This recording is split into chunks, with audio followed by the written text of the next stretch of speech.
stereotypes to making sure that the butts are white. Boy, girl, mom and dad want grown-up time, you're going mad. It's a trip, but we'll guide you through with tips and tricks for boys and girls too. Welcome back, episode 2. I'm Lauren. And I'm Nick. You can call us Lick. Because it was an outtake. If you follow us on Instagram, you've seen it. But anyway, welcome back, episode 2. If you're new here, don't worry. We're basically new here too.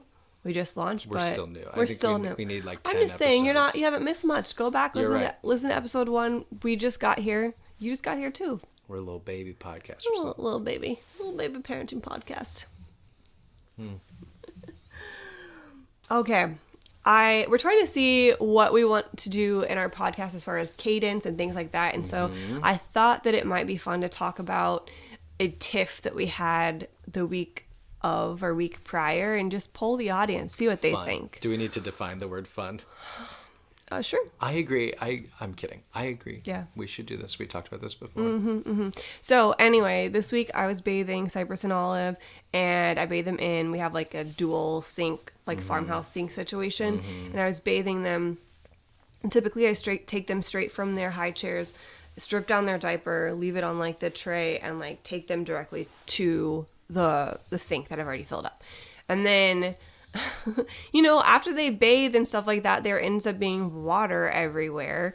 And I grabbed the diapers and used the outside of them, not the inside where there's sometimes pee. Which diapers, babe? The diapers that I took off right before the bath. And sometimes they have pee in them, sometimes they don't have pee in them. I just want to say I would not do this with a poop diaper, but They usually have pee in them. They don't always. How would you know? Because they usually have blue lines. So I just take the diapers and I use the outside. I don't open them up, and I just kind of like run them along the edge of the sink where the water's collected, because I feel like I'm reducing, reusing, recycling. I'm using that to soak it up, and Nick thought it was weird. I'm like, it's just like reusing a paper towel.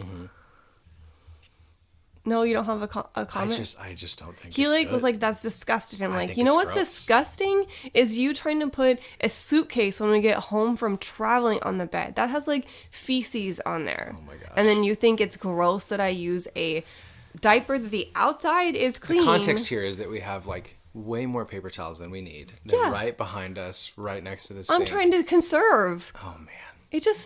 I don't know. Do you guys think that's weird? This poll is not going to go in your favor. I'm just going to Maybe tell you. not, but I feel good about my decision. I'm not like rubbing pee everywhere. Again, if it's a poop diaper, I'm not doing it. You kind of literally No, the are. pee is inside. Okay. We'll see what the people say. Yeah, what the people say. Oh, wow. Okay. All right. Anyway, so let us know. Now that we've established that's clearly crazy. Maybe I embarrassed myself, but I don't know. I feel we use a lot of paper towels. I like the intent to conserve. Okay.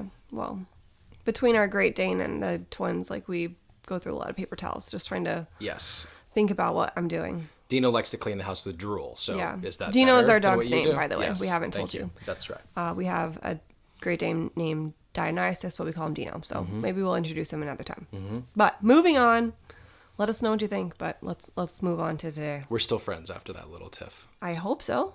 I know, so I'm telling you, we're still friends. All right. So today we are going to talk about the importance of words and the impact they can have on kids. The title of it is "Please Do Not Say That to My Children." Nick didn't like the title because he thought it was negative. I was about to say sarcastically, we both wholeheartedly agree with this title.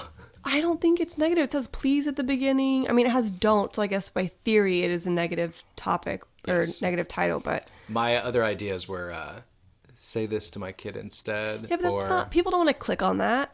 Okay. Well, we have the clickbait title. Well, I hope it's not just clickbait. I hope we follow through. I think we will. Stuff to talk about, yes. I think we will. Also, I just want to say that none of this is like new information per se, and it's not like our original idea, just something that we're trying to do. And fear not, we will discuss things to say to your kids as well. Yes.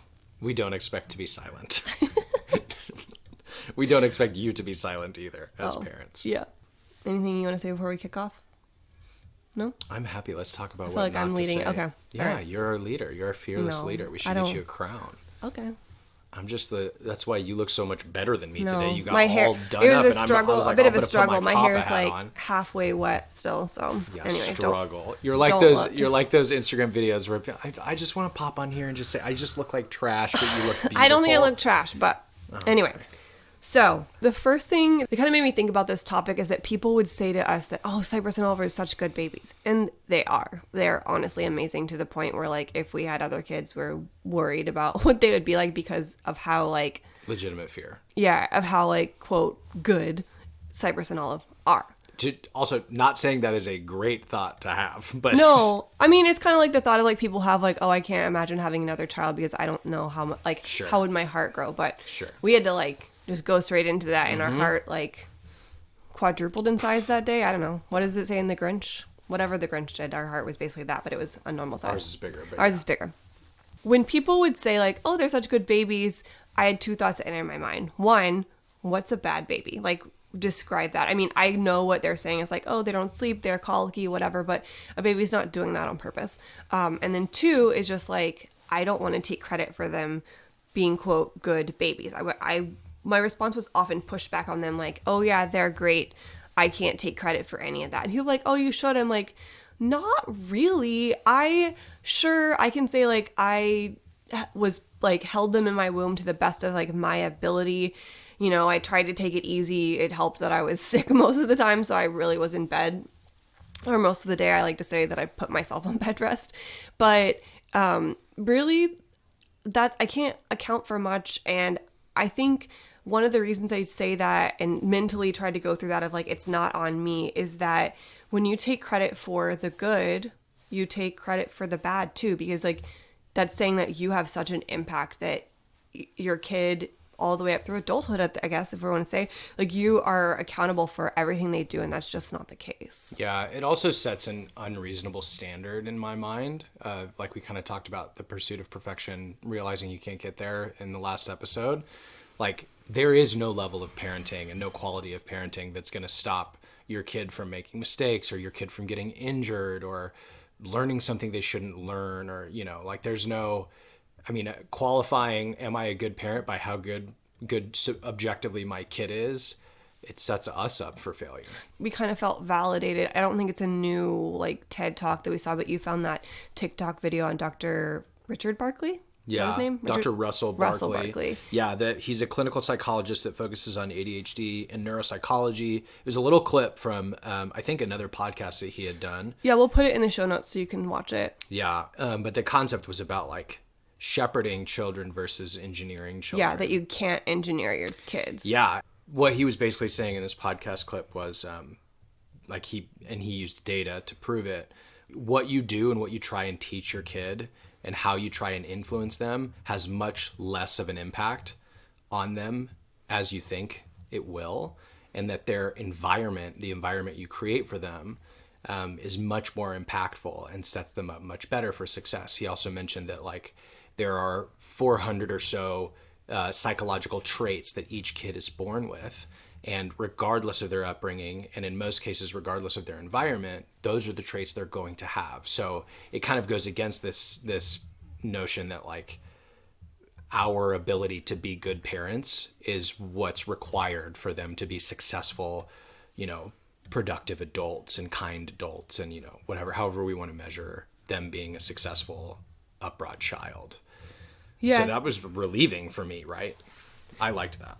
Yeah, I think it's definitely relieving in some aspects too, but then it's like you also want, like, everything to go right, or quote right, for your child. Sure. So it can be, like, kind of scary in that aspect as well. One of the things he said was, like, you have the most impact on your kids 7 and under, and then it drops to, like, after 15 years old, it's a 6% impact or so. Yeah, after 15, it's, like, only 6% of an impact, and then after 21, you have, like, everything that you've basically set up for them, you have 0 impact on whether or not they decide to, like, take your advice. And, like, obviously that doesn't mean you can't teach your kids things after they're 21. Like, that's not really the point, but it's, like, influencing who they are and their personality, while it's minimal while they're a kid, goes away at all by the time they're about 21, based on the data. So bringing it back to the whole topic of today, and just, like, please don't say that to my kids. Obviously, Cypress and Olive are under 7, and the environment in which you have them in isn't just, like, you know, the house that they live in or the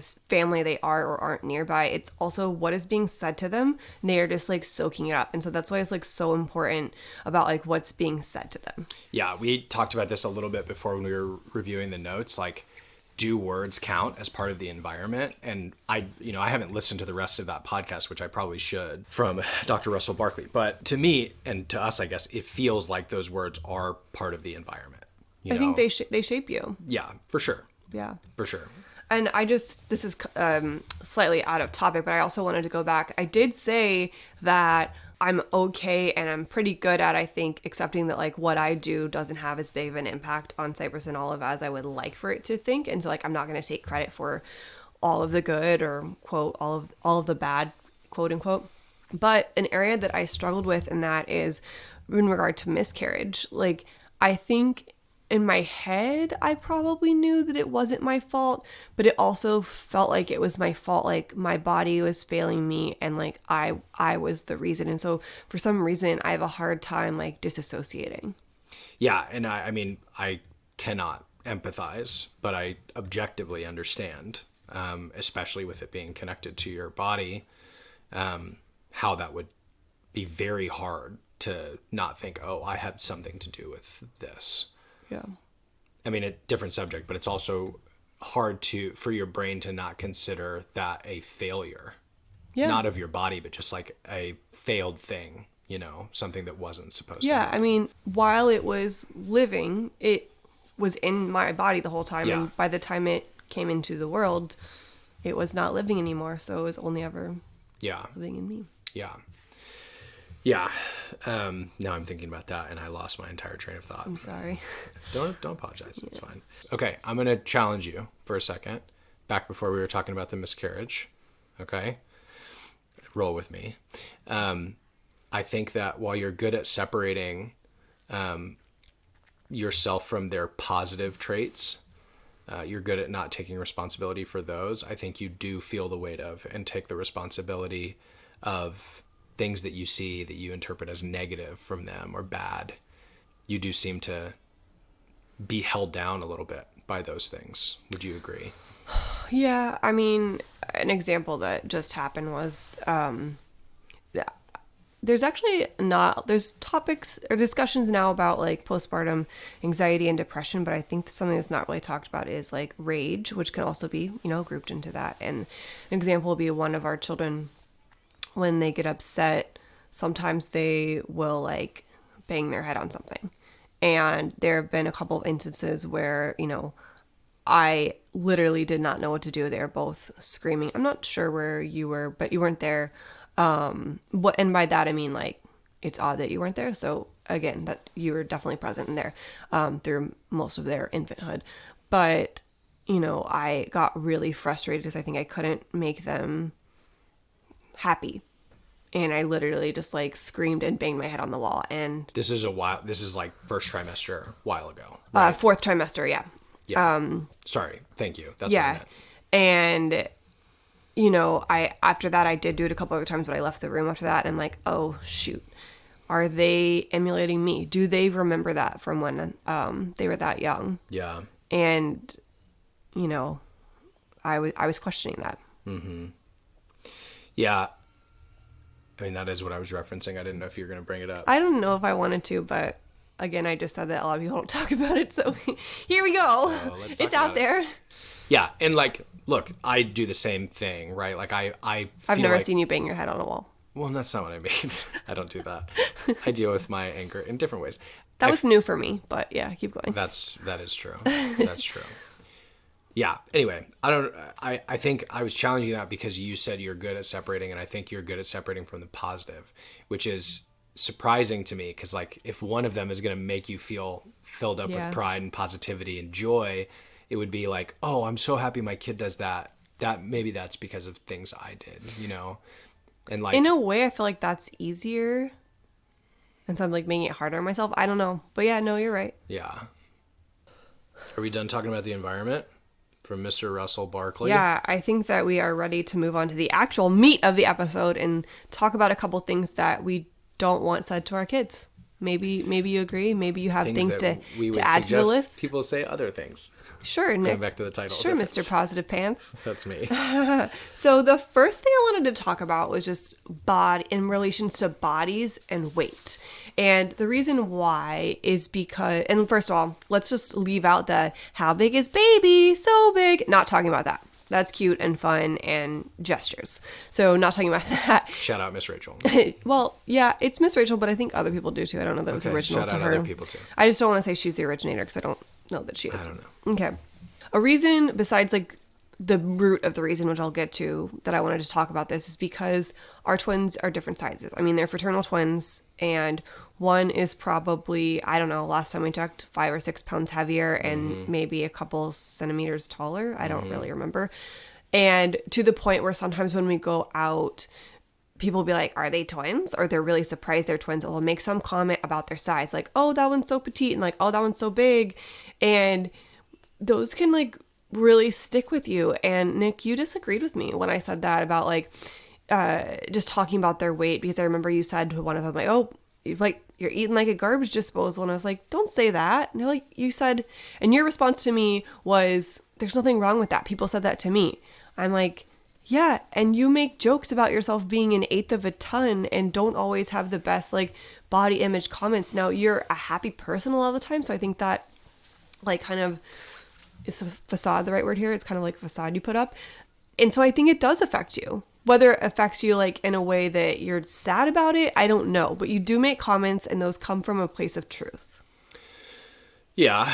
I mean, I'm challenging you here. It's your turn to be challenged. Fine. I can be challenged. You know, eighth of a ton is a cool thing to say about yourself. I don't think you're saying it in a cool, like you're not saying, wow, this is cool about me. You're kind of saying like, wow, this isn't so great about me.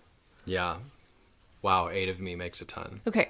I don't want you to, can you say 3 nice things about yourself now? You're going to do it on air. 3 nice things about yourself. No, I don't want to do this on air. I want to answer your question about this is what kids. I do whenever he says to me something like that. And I was like, cool, say 3 things that you like about yourself. I'll help you, okay? I'm good looking. Can we not do physical, maybe? See, I'm getting yelled at. Don't yell at me. You just this asked is me not to do yelling. this. This is another tiff we get where like he thinks I'm yelling. I'm like, this is not yelling. If I'm yelling at you, you'll know. You know. It's a very intense okay, you're small very, argument for our second episode. You're smart. Thank you. Mm-hmm. And you are strong. Mm-hmm. There's lots. I'm just like picking from a big list. You know directions well. Something I'm not really good at. That's true. That could fall into the smart category, but I think I'm smart and I don't know directions well. I know that this way is east, right here. Don't know. East. All right. Anyway, now that Right we've here. gotten that out of the way. Because you're my sun and you're rising. But Cypress is also my sun. Uh-huh. Off Our track. acupuncturist says that I'm like the moon and Nick is like the sun. I think it's really sweet. Anyway, back to weight. Do you want to weigh in on that? Yes, well done. I think my visceral reactions to those is that I don't like feeling like my hand is slapped. So like this goes to, I don't really frankly care if we want to manage, don't care. I want to contribute to us trying to manage what we say around our kids, right? Obviously I'm in support of the subject of this podcast and having this discussion. This goes to like how we want to talk to people, which we're going to talk about later. But like you typically say to me, don't say that, or like, let's not say that, you know, like it feels very punchy. Do you ever think that maybe it's not that and maybe you're just taking it defensively? Just a question, not just, it's an aggressive question, but it's possible, but I would say most of the time, I mean, your reactions to those are typically, I don't want that said around my kid. And you're typically pretty quick to shut it down. But quick doesn't mean it's mean. I can understand that sometimes it might sound, but anyway, back to the point. Sorry, I'm interrupting you. It's okay. So, to answer your question, yes, I agree that those things, while they feel easy to say, probably shouldn't be said. They're probably some of the harder things for me to remember to not say because, like, I remember hearing those. A lot of our friends have heard those, you know, like the, oh, you must have a hollow leg, or like, wow, you're so tall, you're so strong, you're so big, like all those things that, I don't know. I think tall is okay and strong is good too. I guess like the physical appearance, yeah. The physical attributes that are either trying to make up for something or like have a detrimental air to them or background to them. Yeah, and I think it's hard sometimes because to me, it's very clear that, you know, you're eating like a garbage disposal or whatever has a negative connotation. It's not always so clear when you say somebody's is beautiful. I mean, we like the word beautiful. We use that with both Cypress and Olive. We talked about that last episode. But if you're only ever commenting on someone or the kids' physical appearance, they will learn to put weight into that. And so it's harder in that way because it's not mean or disrespectful to say that someone's beautiful. But if that's all you're ever saying about them, then again, they're going to lean into that. And so there are other things you can say like, oh, I love seeing your face, or I love being with you, that are still about their physical presence, but not about their appearance. Yeah. We kind of not got into a tiff about it, but we've had a discussion about this in regards to women and like pregnancy, which we'll talk about at another time. But I wanted to bring it up because it was hard for you to understand that topic there, because again, it's not inherently bad to say someone is beautiful. But for me, I had all these comments when I was pregnant, like, oh, you're glowing, you're beautiful and stuff. And then like postpartum, I was not necessarily glowing and I did not feel pretty. And it was like it was crickets and I needed it in that moment. And so in that way, like the comments, the amount of comments, I'd begin to put weight in them, and then it was just like empty. But what's your point in saying that? Are you saying you don't want people to compliment you? I don't know. I think there's a line. And I don't necessarily know what it is, but it's hard as a pregnant person, like, I don't know. It's your emotions all over the place, and there are just other things to communicate than like physical appearance. It does feel good, but I don't know. I don't know what the line is. Okay, so let's summarize the pieces of the actual phrases that you're saying you would prefer people not say to our kids. So Okay. One is hollow leg, that type of comment. Yeah. Eating like a garbage disposal. Yeah. What else? Even like, I think big belly can be hard. Big belly, like how? Like, oh, you're eating a lot, you must have a big belly? Or like touching the belly and saying like big belly. I don't know. I think it's just something to be mindful of versus there are some I think should never be said, but then there's some to just be mindful of to not be like consistent. Yeah. So I know that's kind of a gray area, but I think it's once you're aware of it, you do think about those. What if sorts of Cypress things. ate a bunch of carrots and I say like, oh, it looks like you really liked your carrots today. Would you call that bad? No. Okay. You could even say something fun like, oh, you're like a bunny rabbit. You really liked your carrots today. Mm-hmm. I don't think that's bad. Or you can go into like, oh, carrots have vitamin A and can help your eyesight, you know? Yeah. There are other ways to comment about what they're doing than, oh, you ate a bunch of food. Yeah. So I guess the themes are like anything rooted in negativity we probably shouldn't say, right? Especially as they're younger. Mm-hmm. Commenting about how much or how little they're eating, probably not okay. Obviously, as a parent, that's a difficult one because you internally have to try and manage that to make sure your kid's eating enough.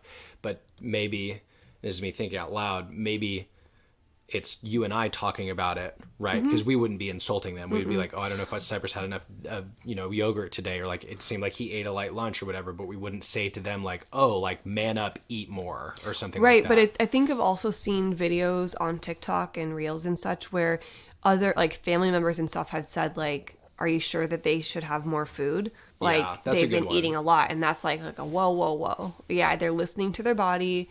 Obviously, you can teach like moderation and stuff like that, but I like a young kid like Cypress and Olive's age, 1.5, like they don't know that. Yeah. And they eat so sporadically anyway, like a toddler. It's not even relevant there. So back to what you were saying about the eighth of the ton thing. We don't have this in our notes, but it's making me think about it. So like, obviously thinking about their environment, saying things to them is one thing, but saying things to each other or to ourselves around them, really in general, but around them, will influence them theoretically in the same way, right? That's part of their environment. 100%. And that's why like other like videos I've seen and recommendations is like talk about yourself positively around them, and then they don't really have a reason to think otherwise. It builds like a firm foundation for them. There are songs that I've seen, I'll see if I can find them, like but being just thankful for your body and things like that, and just going through, obviously it's important to know the body parts and name all of them anatomically correct, and that's again another topic for another day. But I think there are ways to instill like appreciation for their body young. There are songs, there are books. But actually, do you want to talk about that TikTok video about the girl and her dad not wearing the shirt?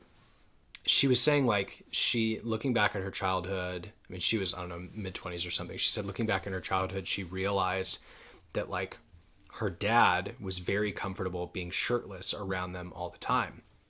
And when I first watched this video, I was like, where are you going with this? But she was saying, you know, like, he wasn't particularly fit or, like, prideful or cocky or anything. He just, like, when he was home, they didn't have guests over or anything, just around the family, he typically had his shirt off. And she didn't understand why. Like, she started to think it was weird because she knew that her other friends' dads kind of weren't that way.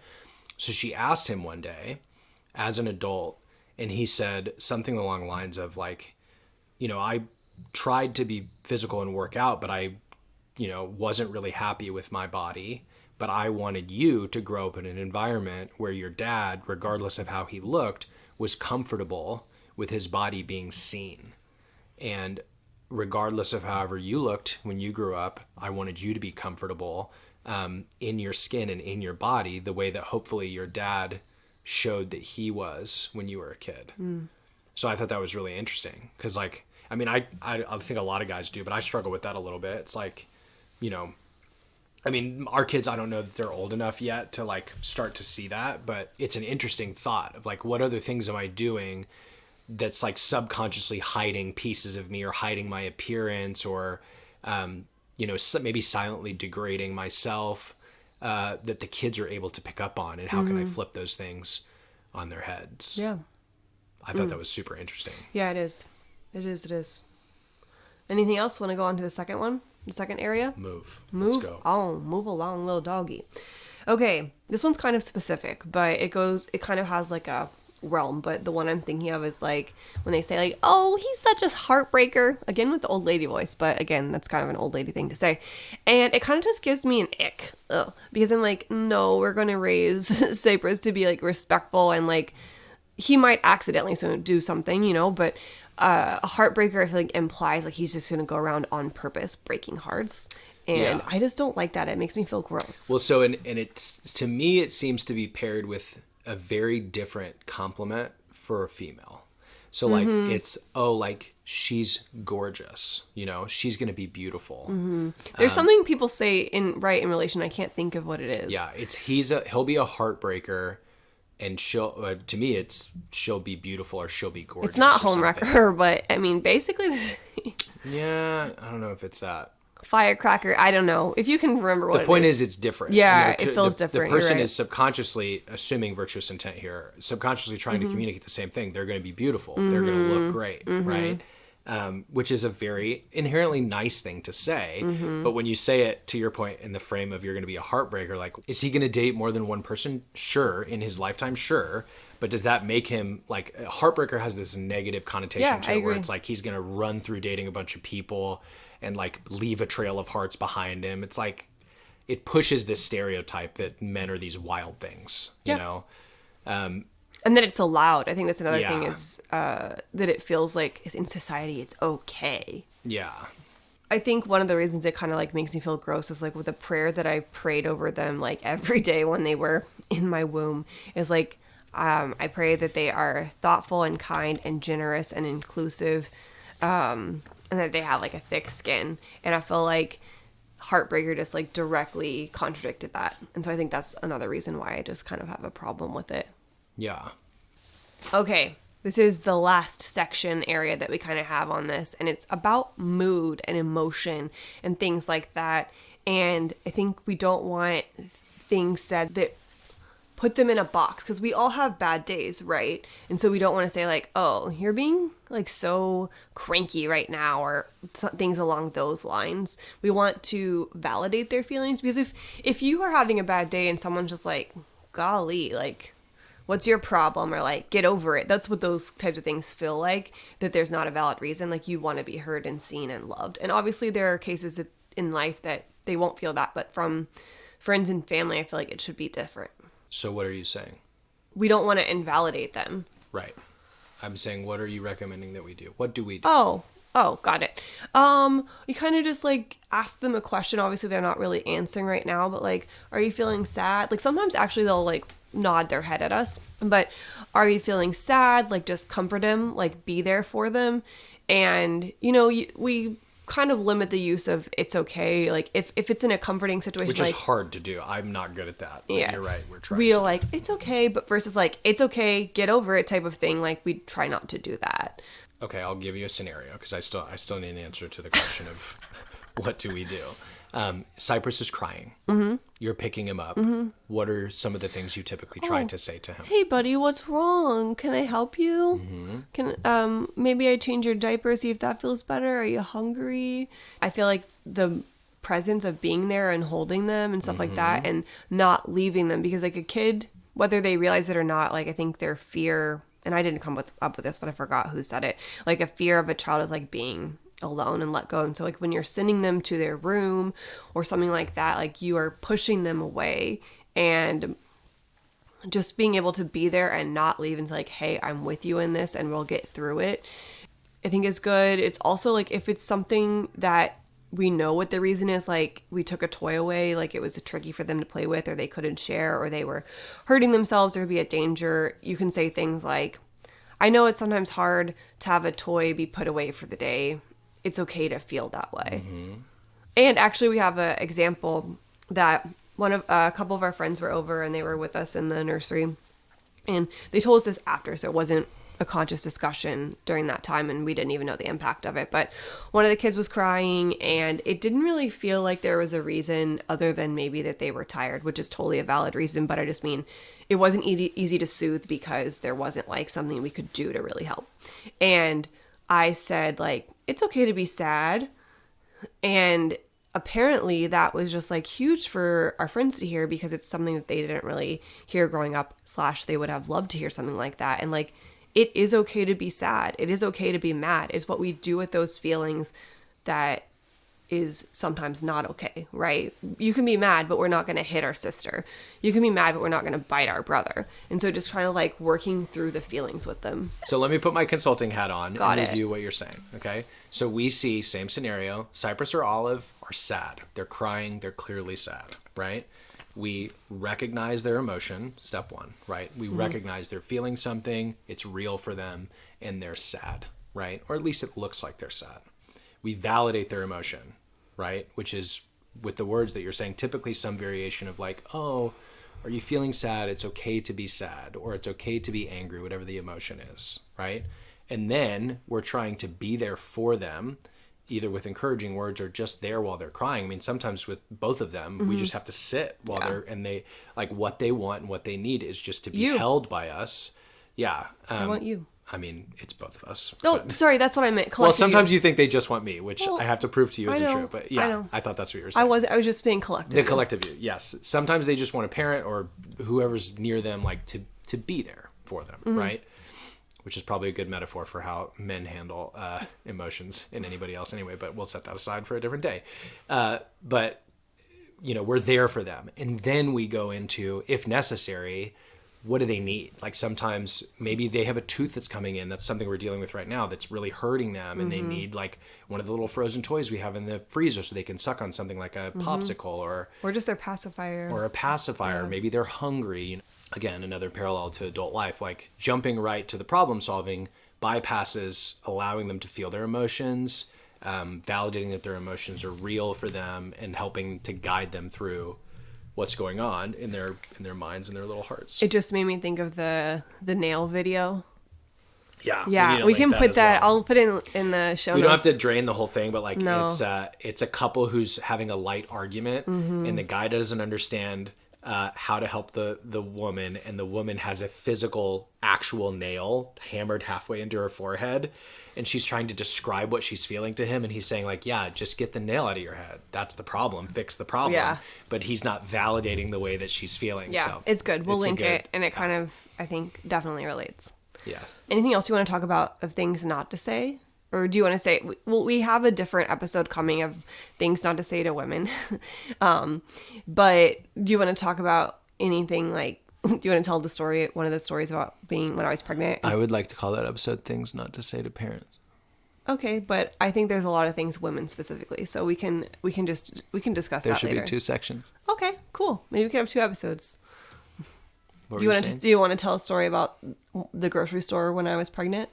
Yeah, so this is obviously before we had kids. Lauren's pregnant. And like, I wasn't even with you at the time.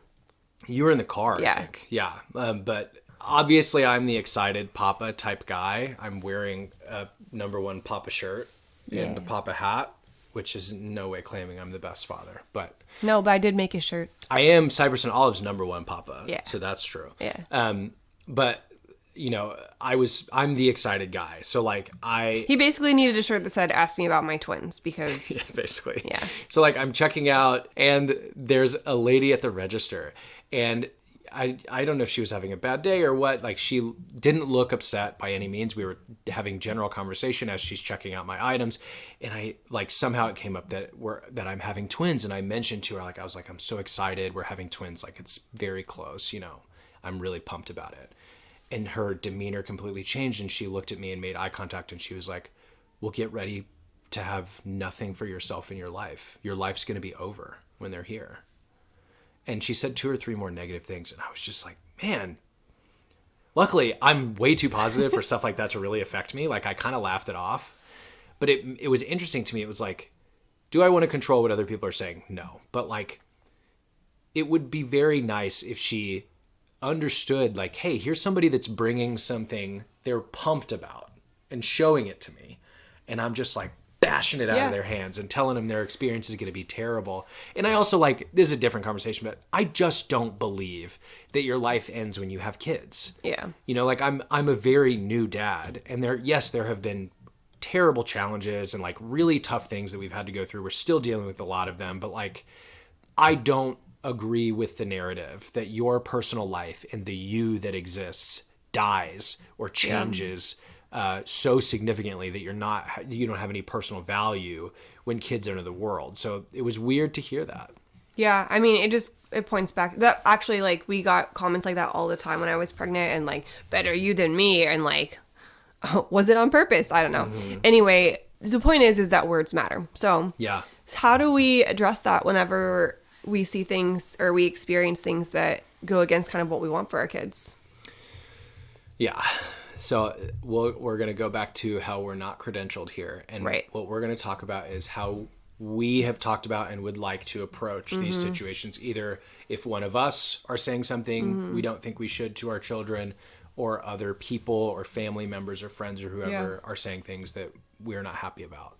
I think for me, you can disagree with this, I don't know. For me, my reaction needs to be like much more positive than the effect on the kids or the actual offense itself, if we want to call it an offense, right? So like, I mean, I talked about earlier, if I'm the offender, if I'm the person saying like, oh, you're eating like you have a hollow leg or something, I don't want my hand to be slapped, right? Yeah. I'm fine with understanding, oh, maybe I shouldn't have said that in the moment, but I would rather somebody, whoever's next to me, like you, be like, oh, Olive, I'm so proud of you for how much you ate. Yeah, to negate. It's like, you say what we want to say, and you just turn the car around a little bit, right? I like it. And like, I also think there's a negative impact to I'm not trying to put this on you, to one of us reacting in such a negative and snappy manner to the other person. Maybe that's going to be absorbed more than the effect of the initial negative comment at all. So that's one thing for me. Like, we positively reinforce and just kind of turn. Yeah, I like it. For me, I mean, if it's something that I catch myself doing, I try to rectify the situation, kind of like make it positive. Yeah. And maybe I say something like, oh, Mom didn't mean to say that. She meant to say this. Yeah. I'm sorry. Which is super good. Yeah. So like apologizing and acknowledging. Yeah. And then like out loud, I think is really cool. And then I think obviously I need to work on it with you because I have a level of comfortability with you. But when it's someone else who does it, I like ask myself a couple questions like, does it need to be done right now?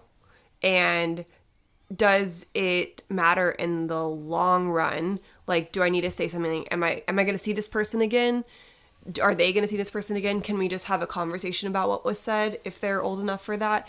And just kind of like read the room before I go into it with the other person. And I agree with you. Like, if it is an appropriate time to say like, oh, we don't want to say that to our kids, but we can say this instead, or like, this is why. You can have a great conversation with someone if they're looking to grow with you. You can have a conversation nicely, positively, and say like, oh, we don't really want to say that to them.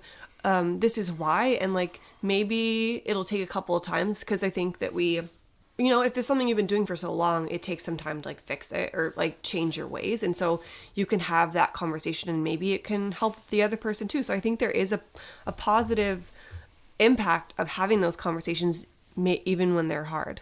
Yeah. So let me help to organize what you're saying. Okay. So if somebody who's not us, right, it still counts if it's us, Yeah. but somebody who's not us says something we wouldn't like said to our children, right? I think, tell me if I'm wrong, we should approach this the same way we would approach it with each other, where we reinforce with the thing that we would like to be said, right? So a friend, somebody says like, oh, you're eating like a garbage disposal today. You do the same thing you would do if I made the hollow leg comment, and one of us would say like, oh, I'm so proud of you for how much you ate today. Like, You're awesome. building your body up. You're so strong. Yeah. You're staying healthy, like bringing nutrients into your body. That's great. If it happens again, then maybe it's like, oh, that's something we don't want to say to them. We try to say things like this, but we need to be positive and encouraging in those moments, because our expectation is that that person is going to change and adhere to what we want. May not be reasonable expectations. And we're not trying to change people. We're just trying to set up some boundaries around our kids. If it happens multiple times after that, then there needs to be boundary conversations, which I think are separate from the kids. So like you talked about, hey, there's a great opportunity to have like, hey, here's why we want to say these things around our kids. Whether you agree or not, I would love for you to have our perspective as the parents of these kids that are around. My preference, we haven't talked about this, my preference is that those conversations happen away from the children, because I don't want them to see that their parents are arguing about ways to address them. I would rather have those and I also don't want the person to feel uncomfortable, because again, like the hand slapping thing, I don't want them to feel like we're saying, oh, you're saying something wrong to my kid, or how dare you do like, I don't want it to come off that way. I don't think we would use those words, but I don't want it to come off that way, because that's not the way I would want to be received. Yeah, and I think depending on the situation, you can also obviously give like the statement that negates kind of what the person said. But you can also, if time allows, you're like, if like twins go down for a nap or something, you can also address it with that person if they're still there and be like, hey, I know you said this and I know you didn't mean anything by it, but we're really trying hard not to do this. So you're away from the kids from the start. And I think that's still a really positive, like doing it in a nice way. It can still have like a cool impact. Yeah. And like you can qualify a little bit too. Like the way you said it was great. Like, hey, I heard you say this. This is something we are trying to do, which is again, not you trying to manage their life. They're their own person as well. But we do have to set up some type of boundaries around our kids to create that environment that we hopefully want to create. And these again are comments that are being made that don't have malicious intent. If there is malicious intent, that's a whole different ballgame. So just to clarify that. The other situation that we haven't talked about is like, if it's a stranger, somebody that's not in your party or not with you or whatever you are, and they're like saying something won't stop, you're not able to have that kind of conversation with them. I think dealing with the situation with your child is the way to do it. So like, if somebody is insulting Cypress or insulting Olive, right? I may say to that kid like, oh, like, let's choose a nicer sentence or something, but like, it's not my kid, right? Or it's not like the other parent. Maybe they're not somebody I know. I don't know. I would choose, instead of fighting with that person, to remove my kid from the situation. Let's walk away from the playground, wherever we are, away from the court, and say like, hey, like, Cypress, I don't agree with what they're saying. I think you're this. And then you affirm, you know? I think that's reading the situation, which was like... Exactly, But we just didn't address that specific thing. Because like the, you know, it is not reasonable to assume that anybody around us is going to just be receptive to those kinds of conversations about... I mean, they may not frankly care what we want to you know, say or not say around our kids. So that's kind of the category in my mind we hadn't talked about yet, is like, words are everywhere. People are going to say things everywhere. You're not always going to be able to have that conversation with people. How do you deal with it with your kid to help negate some of the impacts without going at the person who did it? Love it. Okay, so I also want to talk about another direction of words, in the sense of like how parents talk to their kids. And I like to be even to a fault. Like, it's like, okay, I did this for Olive, I have to do this for Cypress. So like, it's not necessarily healthy, but I do try to be even. So it, there isn't any like, they don't grow up and feel slighted, I guess is what I'm trying to say. And something that I've been thinking about is there's a study, it's not a new study, I think it was done in like 2014, of just like how parents talk to their kids, and that there is a significant difference in how parents talk to their sons than their daughters. And like it's always said that like women's like the emotional beings, and so the study showed that people or parents talk more to their daughters about emotions, and they talk less to their sons about that. And it kind of fits like in that male stereotype of like not talking about their emotions and being silent, and that just whole area, the whole ball of fun. And you can actually have a big impact on that when you talk to them the same or make an effort to, because I don't think parents go into it thinking like, oh, I'm going to talk to my kids differently. Like I'm even to the point of like, okay, Nick, you just complimented Olive. Can you please compliment Cypress too? Like, so he doesn't feel left out. I'm not saying it's right. I'm just saying like, or even that would fix it. But I think that talking about your emotions, especially with boys, is really important, because I think it naturally occurs with women. And I think that our family is at an advantage because I think that you are naturally more emotional, Nick, and you do show your emotions. And so I think Cypress already has a good role model for that, because it's also in these studies, they say, you know, like you want to be like the parent you are most like. So like little girls often want to be like their moms, and little boys often want to be like their dads. My whole point is I think that Cypress is already at an advantage. That's sweet. And thanks for assuming that I'm able to hide my emotions even if I wanted to try. I didn't. That was a joke. Oh. Okay, so help me clarify your point. Oh. What are you trying to say? It was more of a sentence. statement. Just be aware of the way that you speak and the words that you use to sons and daughters, because you should try to make it. So you're talking about the differences in how we're raising boys and girls. Yeah, I think there's a bias, but it's not on purpose. Yeah. So the reason I asked you to clarify is because there's a concept of being even with multiple kids, regardless of whether they're the same sex or not. That's what I'm asking. Yeah. So you're talking about both, really. Yeah. And for us, it's uniquely both, because we have 2 kids and one is a boy and one is a girl. Yeah, and I'll put the study links in the show notes just so you can see them. So the reason I roll my eyes sometimes when you do this to us, when like I pick up Cypress and say, you look great today, and I don't say it to Olive or whatever, is because I don't believe that the microcosm of that one scenario is going to shift anything. I would love to know if I have a pattern of doing that. I don't think that I do. So, and I don't think we've talked about this before, but like, it's annoying to me that we have to be exact in your mind. I'm not trying to criticize you. It feels annoying when you're saying that to me, because when I'm giving a compliment to one of the kids, I'm not negating the compliment for the other kid. So you telling me, oh, make sure you say that to Olive, it feels like a challenge of like, hey, you should think that of Olive too. But I am. I just am not saying it in that moment, you know? And I think we should be free to express the compliments and positivity we want to without having to worry about the structure of being even. Again, if you think like, hey, like I noticed last week, like you really said a ton of positive things about Olive, but you kind of didn't about Cypress. I'm here for that conversation. Let's have it somewhere else away from them. But I don't think it's important in every single scenario to be as even as you want to be. And I think it's part of how your brain works. Like you have to have things very right. I also think it's because like my mom was there, and hi Mom, I know you're listening. She was very good about trying to be even between me and my sister, and it's something that I appreciate. So you did great, Mom. I think, which is commendable. I'm not saying it's bad. I think it also makes me hyper aware of when parents are not even to their children, and to the point where it kind of like bothers me sometimes. Yeah, I just don't want Cypress and all to see that. But I will say, you know, it's probably not great that I like call it out, because that might make them assume later on that like everybody gets a trophy, you know? Yeah. And that's not what I'm trying to do. I know. But I think of like where I can, I want to be that way. And the other thing is, we kind of talked about this last week, but I think I catch you saying all the time like, oh, it hurts your heart whenever Olive cries. And it hits you differently than Cypress. And it doesn't mean that it doesn't hurt you, but and I'm like, hey, it hurts me when he cries too. You know, so there's some aspects I think that maybe I'm holding on to that. I have a habit of noticing patterns or creating patterns where they don't exist. And I don't think you have one of those, but I do like store everything in my database of a brain. Yes, that's what I call her brain, is a database, relational database for fellow engineers out there. But you have a database. I don't think you've used that joke before. No, it just came top of my head.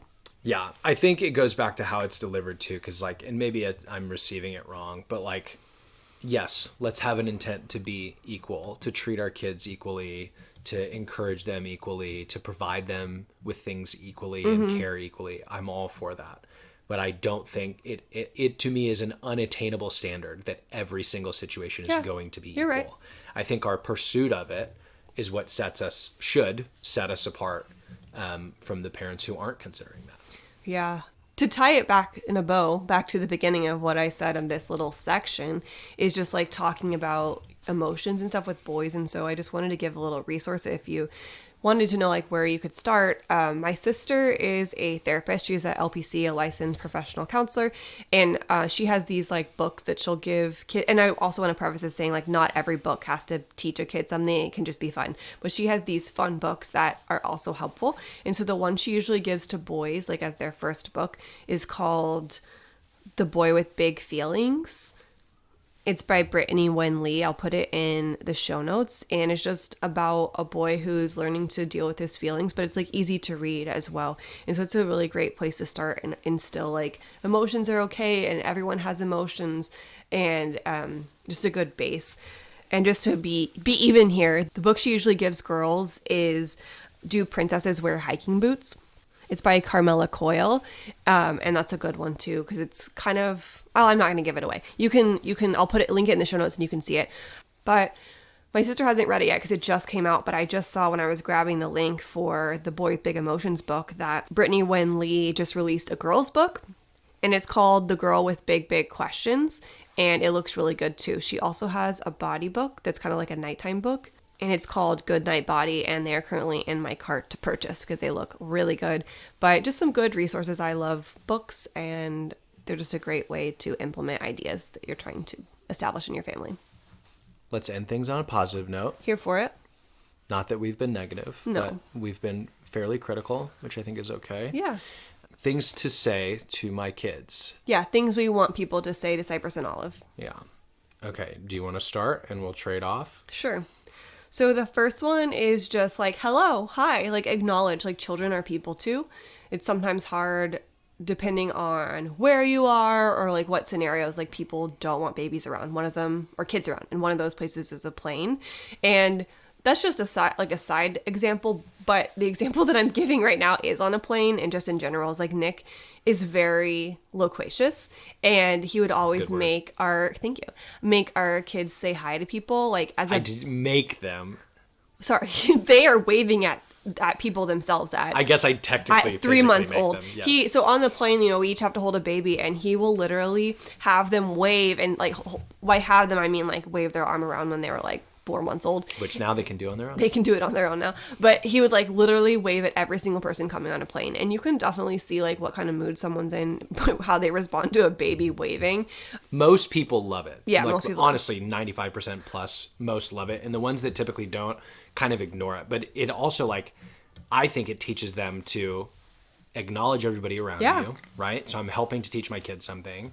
Bringing a joyful, welcoming presence to everybody around you is important in my mind. And also like I love seeing people who are like stuck in their work or stuck in their serious thoughts or whatever, and like nobody loves boarding a plane. Like they're walking onto the plane and they're like serious faced, and then I force a little baby hand in front of them, and Cypress and Oliver usually smiling. Yeah, it usually brings them up. I love that. Definitely. It definitely makes people's day. So on to the next one. I realize it's an extroverted thing. But but I really appreciate that, because I think my tendency would be to like cower, like I know people don't want me on this plane and I'm just going to try to be small and over here. But I think, again, that's what some areas of the world and some like places, i.e. planes, they don't want children on there, and they think that they don't belong and that they should just stay in a house. Yeah. Okay, the next one is obviously for everybody and not just for one sex. Yep. Is you're strong or you're smart. Yeah. It's both good things to say. Mm-hmm. Your turn. Okay. So something that the twins say a lot is, oh, wow. And I think that's partially because of Miss Rachel. Shout out Miss Rachel. But I think something that Nick and I both really tried to do is be really animated around the twins, like even now, but especially as like babies, like when we go pick them up from a nap, like be happy. And like even if we're not feeling happy, like, oh my gosh, how was your sleep? Did you have a good sleep? Like, because that rubs off onto them. A positive energy rubs off onto people in general, but especially like kids, and just like giving them a happy environment and just being super animated with your face, just so they see the animation. I think sometimes I can have RBF, and so like I mean, obviously anybody can have it, and that's totally okay, and you're not required to smile, but I think just showing the emotions with my face, our faces, is really helpful into helping them see wonder, appreciate wonder, and just like learn their emotions. Yeah. And a qualification there is like, what we are not saying is be fake around your kids. No. Right? So like, it is, I agree, important to exude that joyful presence and the positivity. I find that when I'm not in those moods and I come in and have like the morning dance moments or whatever else with the kids, like it does help to bring me up as well. So it's not, I'm not masking, hey, it's a tough day or I'm feeling sad or angry or whatever, but I'm choosing, to your point, to exude the positive energy to hopefully have them absorb that. Yeah, it's kind of like my dad, it's not his idea, but he does this where he'll like smile at himself for like 5 times just to like start his day off, because you are basically what you are choosing to feel.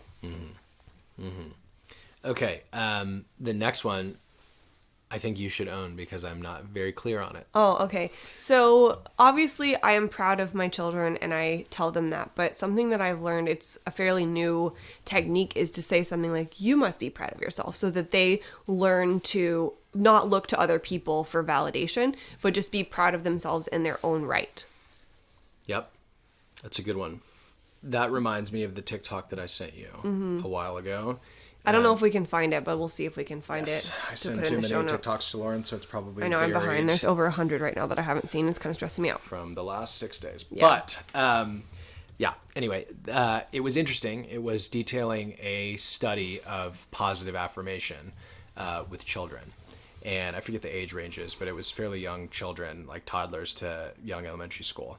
And they detailed, okay, what's the difference between doing nothing after the child has done something great, using words to affirm, hey, great job, or giving them a high five for a fist bump.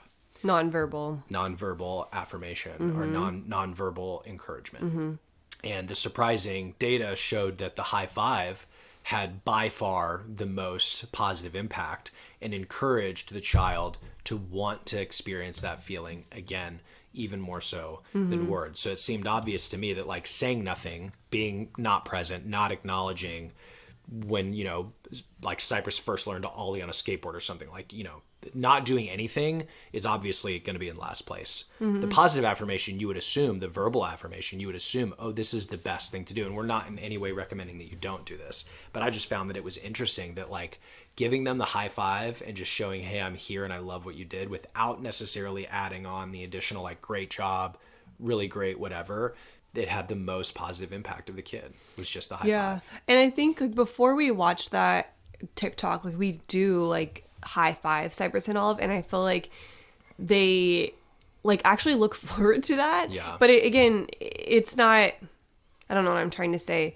I think that we have seen them enjoy that aspect versus like saying good job. Yeah. Like it's just like a physical affirmation. Yeah. What I took away from it is like both are important. Yeah. Like in no way are we going to not compliment our kids anymore. No. It's just interesting, like that, giving that little bit of, it's okay to not say great job every time. Cause like I'm remembering now, one of the reasons that using words all the time was not advised is because if you forget or don't recognize something, or they're so used to receiving the verbal affirmation and they will take that more negatively than negative comments or silence. Right. I think it prepares them better for real life, where they're not going to always get those. You're type not of always going to be affirmations. watched. You're not always going to be encouraged. Yeah. It's good to be proud of yourself, to your earlier point.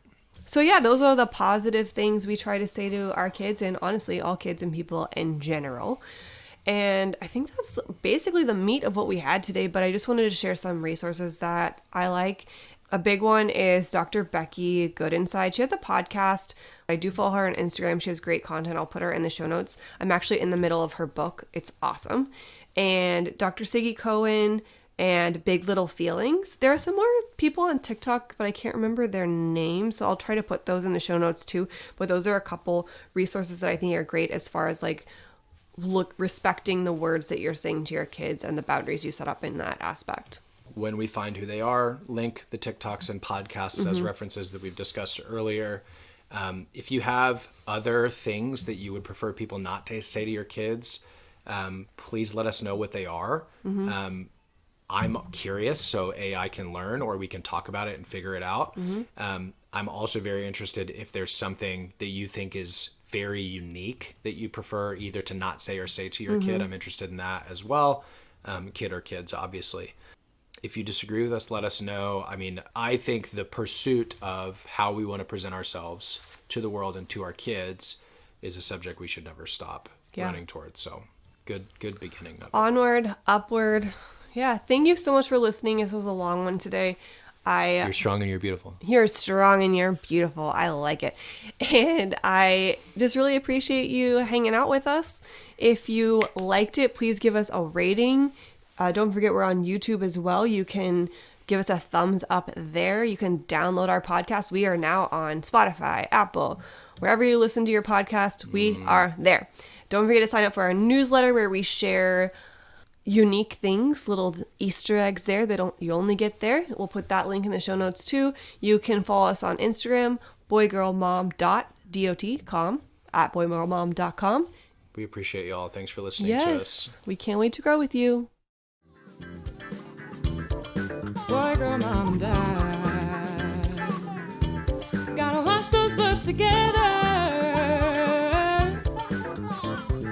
It's a trip, but we'll guide you through with tips and tricks for boys and girls too.